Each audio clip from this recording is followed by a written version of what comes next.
Could Ethiopian government led by the Prime Minister of Ethiopia delay the next general election, which is almost a year away? Is NEBE, National Election Board of Ethiopia, fully prepared? Welcome to my views and news. Thank you for watching the channel. Two main topics in this video. Firstly, it seems National Election Board of Ethiopia is facing some challenges.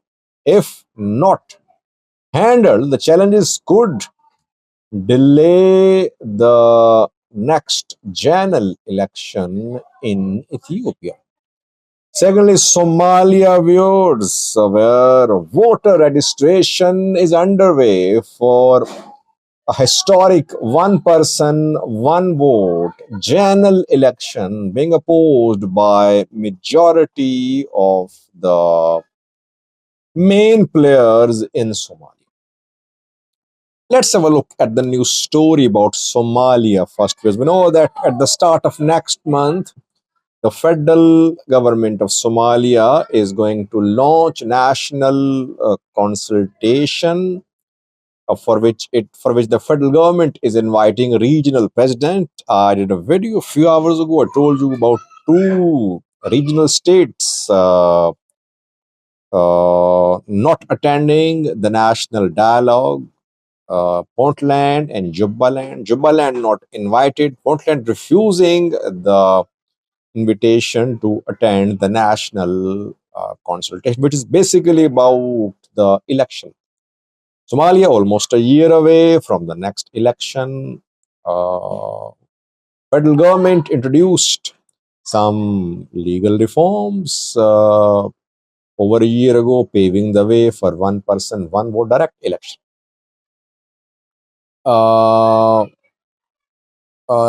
Jubaland, Puntland, they oppose one person, one vote, then support of indirect election.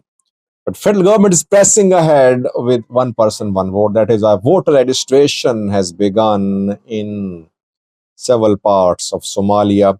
Today, Hamza Bare, the Prime Minister of Somalia, accompanied by Mogadishu Mayor, visited a voter registration site in Mogadishu, in Shangani district. Hamza Bare was seen standing in a queue for voter registration. So while federal government is pressing ahead with one person, one vote direct election, there is no such preparation being seen in two major states of Somalia, Jubaland and Puntland. Will the election be held in a credible manner? Will that be acceptable? There is a lot of uncertainty about the next election in Somalia. If it is not held on time, will Hassan Sheikh's term be extended? Let's see. Similarly, we are seeing uncertainty about next election in Ethiopia. Ethiopia much more stable than Somalia, but a lot depends upon the intentions of the Ethiopian government. Is PP interested in holding the next election on time? Last time, Abi's government delayed election, citing 2019 COVID challenge. Election was held in 2021, delayed election, boycotted by main opposition parties, main politicians, opposition politicians. So it was basically PP against PP.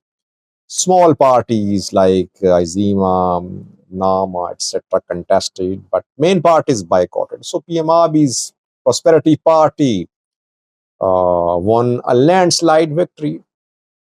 International community did not accept the results, but Abiy ruled, and now next election around the corner, you can say, almost a year away. Is NEBE fully prepared, National Election Board of Ethiopia, fully prepared to hold the next election on time? Well, NEBE firstly is facing financial constraints. Holding a general election requires money. And NABE has submitted a proposal to the government that it would need 222 million US dollars to hold the next election. Then next year in 2027, in 2026, general election will be held, and the next year, in 27, local election will be held. For that, NABE requires 122 million US dollars.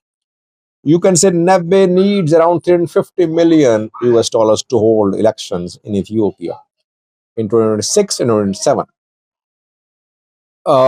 And NABE is relying on foreign support. One third of this money, NABE hopes, will be contributed by the international partners. But so far, international partners have not agreed to provide over 100 million US dollars to NABE for the holding of next election.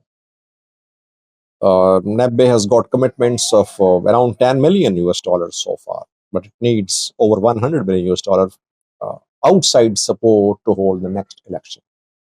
That is why it is being speculated that NABE could delay the election. Two main reasons could be for delay. Firstly, financial constraints. Secondly, conflict. If Abi's government sees that it won't be able to win election, that a major opposition platform has been established, the government might postpone elections, citing financial and security issues. I mentioned financial issues. There are security issues too, definitely. Entire Amhara region destabilized. Though when PM Abiy wanted his supporters to hold rallies in Amhara region, rallies were held peacefully. Except in one or two locations, there were attacks on rallies, but majority of rallies a few weeks ago was peaceful in the Amhara region. Tigray, there is uncertainty in Tigray unless there is solution to the dispute over Volkai, Tumara Sag. It might not be possible to hold election there. In Oromia, Ola is flexing muscles because government is trying to just dismantle Ola. Government supported by Ola splinter group is trying to crush Ola Kumsadiriba group. Kumsadiriba group yesterday launched Operation Thousand Fronts. Fano launched Operation Unity. First round launched a few weeks ago. Second round in the making, could be launched soon.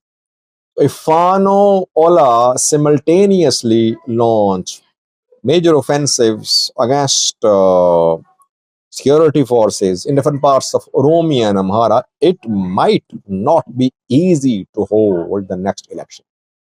2021 election was held because Ola did not attack the election venues, did not oppose, it did not publicly and practically work against the holding of the election. This time, I think Ola Fano won't allow the holding of the election in the two regions, Amhara and Oromia. If Tigray and Amhara remain in a deadlock over Volkai too, so there might not be election in Tigray as well. If there is no election in Tigray, in Amhara, in most parts of Oromia, it means there cannot be election in Ethiopia because these three regions are key regions.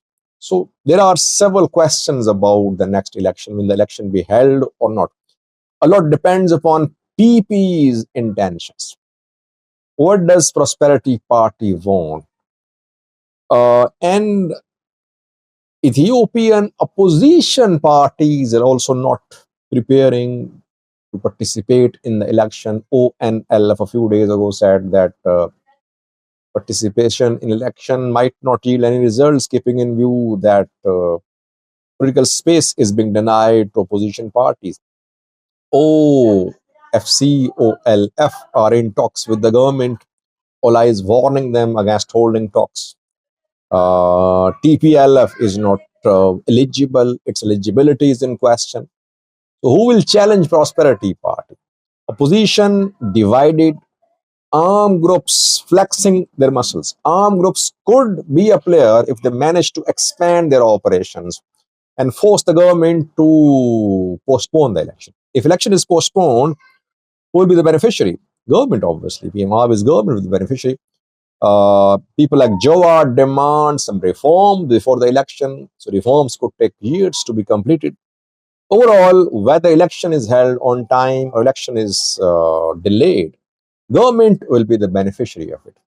Opposition parties will have to join hands to establish a strong opposition platform to ensure that election is held on time and in a transparent manner. Thanks for watching.